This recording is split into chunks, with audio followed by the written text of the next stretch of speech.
स्वाभिमानी शेतकरी संघटनेचा विजय असो. आणि एकच गट्टी राजू शेट्टी.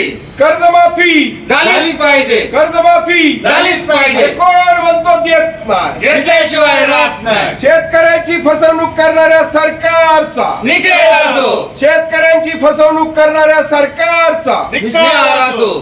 शेतकऱ्यांची फसवणूक करणाऱ्या सरकारचा निषेध असो. या ठिकाणी आज स्वाभिमानी शेतकरी संघटनेच्या वतीनं ही काळी गुढी उभारून प्रांत कार्यालयाच्या समोर या राज्य सरकारचा निषेध करण्यासाठी आम्ही या ठिकाणी जमलेलो आहोत. काल राज्याचे उपमुख्यमंत्री अजितदादा यांनी सांगितलं पैशाचं सोंग करता येत नाही, सगळ्याचं सोंग करता येतं. अरे मग निवडणुकीत मतं घेताना ते सोंग कुठलं होतं तुमचं?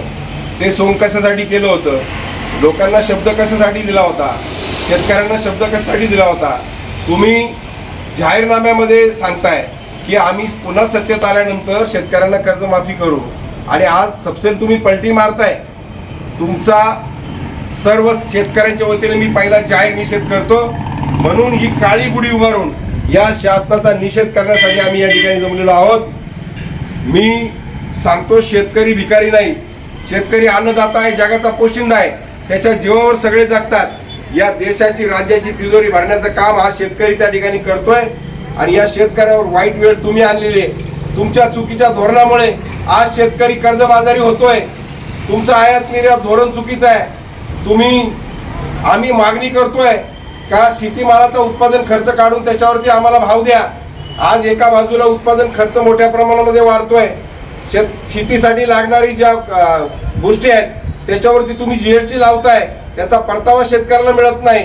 आणि या सगळ्या गोष्टींमुळं आज शेतकरी मेटाकुटीला आलेला आहे, कर्जबाजारी झालेला आहे. या राज्यामध्ये दररोज 8 ते 10 शेतकरी आपली जीवनयात्रा त्या ठिकाणी संपवत आहेत.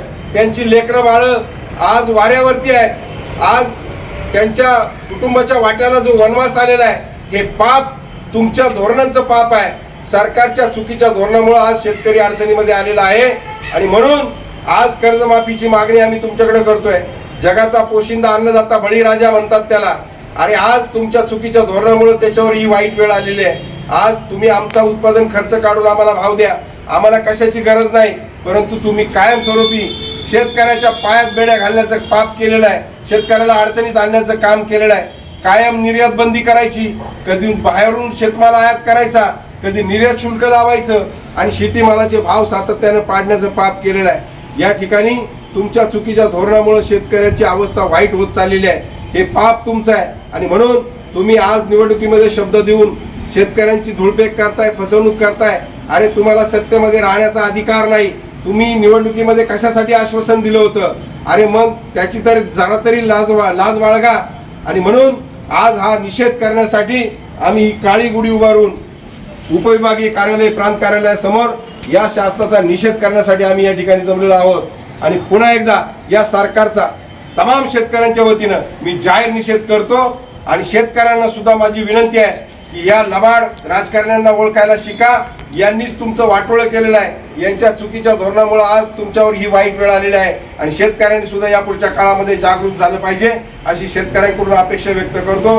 आणि या पुढच्या काळामध्ये देखील स्वाभिमानी शेतकरी संघटना शेतकऱ्यांना कर्जमाफी मिळत नाही तोपर्यंत गप्पा बसणार नाही. आणि स्वाभिमानीचा हिसका दाखवून दिल्याशिवाय आम्ही या ठिकाणी स्वस्थ बसणार नाही. स्वाभिमानी शेतकरी संघटनेचा विजय असो. आणि एकच गट्टी राजू शेट्टी. आणि एकच गट्टी राजू शेट्टी. कर्जमाफी झालीच पाहिजे. कर्जमाफी झालीच पाहिजे. कर्जमाफी आमच्या हक्काची नाही कुणाच्या अरे बापाची. कोण म्हणतो देत नाही? घेतल्याशिवाय राहत अरे हमी भावाचा कायदा झालाच पाहिजे. हमी भावाचा कायदा झालाच पाहिजे. अरे एकच गट्टी राजू शेट्टी. एकच गट्टी राजू शेट्टी.